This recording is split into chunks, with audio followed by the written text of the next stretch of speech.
نجاسات میں سے تیسری نجاست وہ ہے منی۔ البتہ اس موضوع کو ڈسکس کرنے سے پہلے جانب توجہ دلائی جائے کہ جب چھوٹے بچوں کو نجاسات پڑھائی جائیں جن مدرسوں میں یا جو اساتید بعض اسکولز میں پڑھانا چاہیں، تو اس جانب توجہ رہے کہ جب بھی نجاسات اور مسائل پڑھائے جائیں تو اس جانب ہمیشہ توجہ کریں کہ جو موضوع ان کی عمر سے مطابقت رکھتا ہے فقط اس کو بیان کریں۔ مثال کے طور پہ ایک 6 سال کے بچے یا 6 سال کی بچی یا 8-9 سال کی بچی اور بچے کو یہ مسئلہ اگر بتایا جائے تو کہا جائے گا کہ یہ اس کے اخلاق کے لیے ممکن ہے کہ ضرر رساں ہو، یعنی ممکن ہے اس کے اخلاق کے لیے یہ چیز بری ہو۔ تو یہاں پر بہتر یہ ہے، اور یہ روش ایک کتاب کہ جو مخصوصاً علامہ طباطبائی نے بچوں کے لیے لکھی تھی، اس میں اس روش کی جانب خاص توجہ دی کہ جب نجاسات کا ذکر ہوا تو 10 یا 11 انہوں نے نہیں لکھا، بلکہ چھوٹے بچوں کے لیے فقط نجاسات اس حد تک لکھے کہ جیسے پیشاب یا پیخانہ اور کتا، سور، وہ موضوع لکھا کہ جس سے ان کا تعلق کبھی ہو سکتا ہے، کیونکہ چھوٹے بچے کا تعلق اس تیسری نجاست سے نہیں ہے، لہذا ان بچوں کو اس طریقے سے نہ پڑھایا جائے۔ اسی طریقے سے بعض اور مسائل ہیں جیسے جنابت کے مسائل یا بعض ازدواجی مسائل، تو کہا جائے گا اس کا تعلق بچوں سے نہیں ہے، البتہ جس کی شادی ہونے والی ہو یا جس کی شادی ہو چکی ہو اس کے لیے وہ مسائل ضروری ہیں۔ اسی طریقے سے منی کی نجاست کا ذکر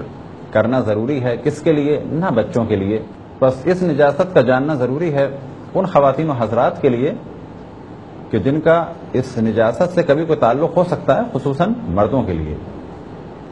لہذا خود ہم اس چیز کا خیال رکھیں گے کہ اس موضوع کو جب انشاءاللہ ویب سائٹ میں ڈالیں گے تو اس چیز کو مینشن کریں گے کہ یہ والا موضوع مخصوص بالغوں کے لیے نہ کہ بچوں کے لیے ہے۔ اب اگر بچے اس کو کھولیں تو یہ الگ موضوع ہے، کیونکہ انٹرنیٹ پہ تو 1000 قسم کی چیزیں ہوتی ہیں، لیکن ہمارا کام ہے ہم توجہ دلائیں گے۔ اور اسی طرح سے جب انشاءاللہ اگر اللہ سبحانہ و تعالیٰ نے توفیق عطا فرمائی کہ ازدواجی مسائل کو بیان کیا جائے تو یہ تو ہو نہیں سکتا کہ انہیں بیان نہ کیا جائے،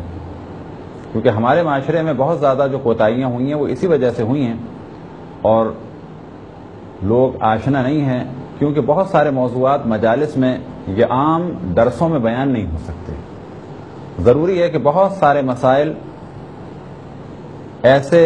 کہ جن کا تعلق ایک خاص فرد یا خاص عمر سے ہے، ان کے لیے خاص کلاس رکھی جائے کہ جس میں ان مسائل کو بیان کیا جائے۔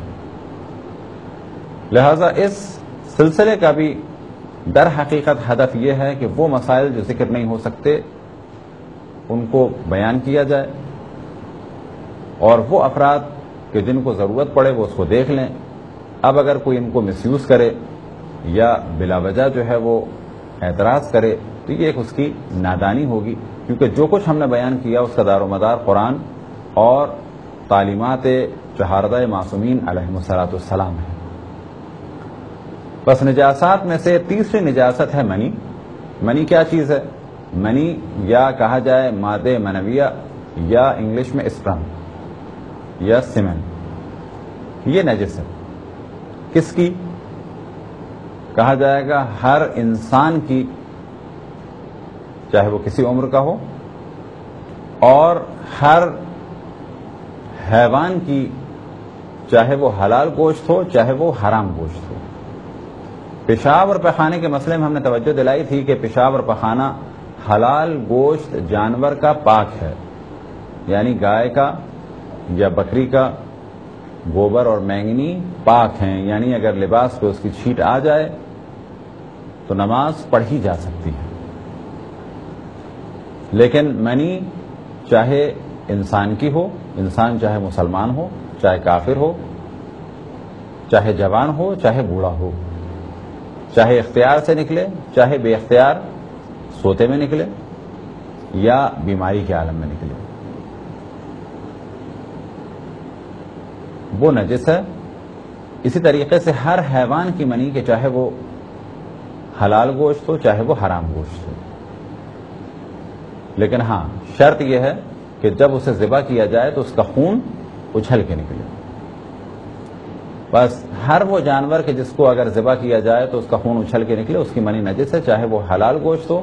اور چاہے وہ حرام گوشت ہو. منی ہی کے ساتھ اس چیز کی جانب بھی توجہ دلائی جائے کہ اس کی علامتیں ہیں، اور علامتوں میں سے ایک علامت یہ کہ یہ سفید رنگ کی گاڑی اچھل کے نکلے گی اور ایک خاص لذت اور شہوت کے ساتھ نکلے گی، اور جب نکلے گی تو اس کے بعد جسم سست ہو جائے گا. لیکن ممکن ہے کہ یہ سوتے میں نکلے، ممکن ہے کہ جاگتے میں نکلے. سوتے میں جب نکلتی ہے تو کہا جاتا ہے کہ احتلام ہو گیا، جاگتے میں نکلے تو کہا جائے گا کہ منی خارج ہو گئی. بیماری کے عالم میں ممکن ہے کہ بہت زیادہ لذت محسوس نہ ہو، یا یہ کہ شہوت محسوس نہ ہو، بلکہ اس خاص کیفیت سے خارج ہو جائے.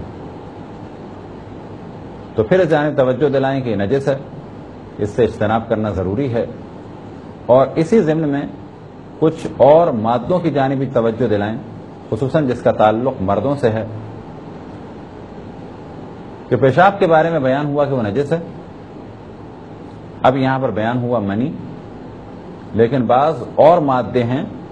کہ جو پاک ہیں، لیکن ان کی تشخیص دینا کام ہے اس کا کہ جس کے ساتھ یہ چیز ہو، یعنی جس کے جسم سے خارج ہو. یہ ایک مختصر سی گفتگو تھی منی کے بارے میں. خداوند تبارک و تعالیٰ سے دعا ہے کہ بحق محمد و آل محمد